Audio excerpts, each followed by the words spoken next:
اور جو مال ماں باپ اور رشتہ دار چھوڑ مریں تو حقداروں میں تقسیم کر دو کہ ہم نے ہر ایک کے حقدار مقرر کر دیے ہیں، اور جن لوگوں سے تم عہد کر چکے ہو ان کو بھی ان کا حصہ دو،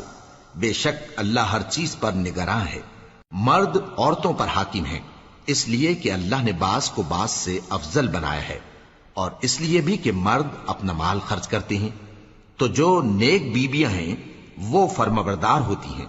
اور ان کے پیٹھ پیچھے اللہ کی حفاظت میں مال و آبرو کی خبرداری کرتی ہیں، اور جن عورتوں کی نسبت تمہیں معلوم ہو کہ سرکشی اور بدخوئی کرنے لگی ہیں تو پہلے ان کو زبانی سمجھاؤ، اگر نہ سمجھیں تو پھر ان کے ساتھ سونا ترک کر دو، اگر اس پر بھی باز نہ آئیں تو زد و کوب کرو، پھر اگر تمہارا کہنا مان لیں تو پھر ان کو ایذا دینے کا کوئی بہانہ مت ڈھونڈو، بے شک اللہ بہت اونچا ہے، بڑا ہے۔ اور اگر تم لوگوں کو معلوم ہو کہ میاں بیوی میں ان بن ہے تو ایک منصف مرد کے خاندان میں سے اور ایک منصف عورت کے خاندان میں سے مقرر کرو، وہ اگر صلح کرا دینی چاہیں گے تو اللہ ان میں موافقت پیدا کر دے گا۔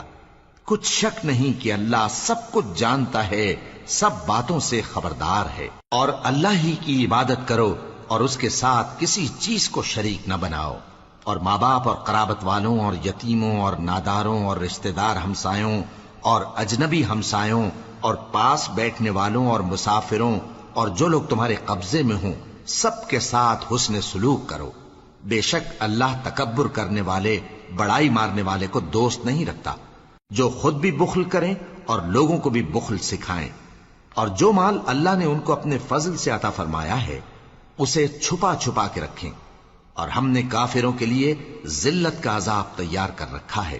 اور جو خرچ بھی کریں تو اللہ کے لیے نہیں بلکہ لوگوں کے دکھانے کو، اور ایمان نہ اللہ پر لائیں نہ روز آخر پر، اور جس کا ساتھی شیطان ہوا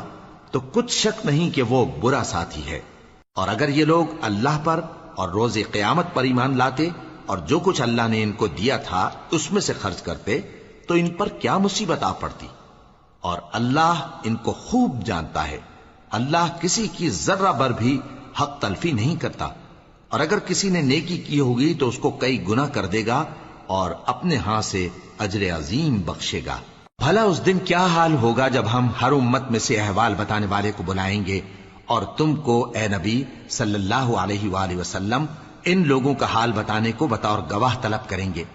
اس روز کافر اور پیغمبر کے نافرمان آرزو کریں گے کہ کاش ان کو دھسا کر زمین برابر کر دی جاتی،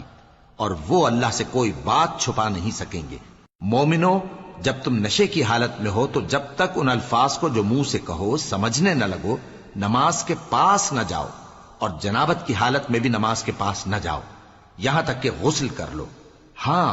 اگر بحالت سفر رستے چلے جا رہے ہو اور پانی نہ ملنے کے سبب غسل نہ کر سکو تو تیمم کر کے نماز پڑھ لو، اور اگر تم بیمار ہو یا سفر میں ہو یا کوئی تم میں سے بیت الخلا سے ہو کر آیا ہو یا تم نے عورتوں سے مقاربت کی ہو اور تمہیں پانی نہ ملے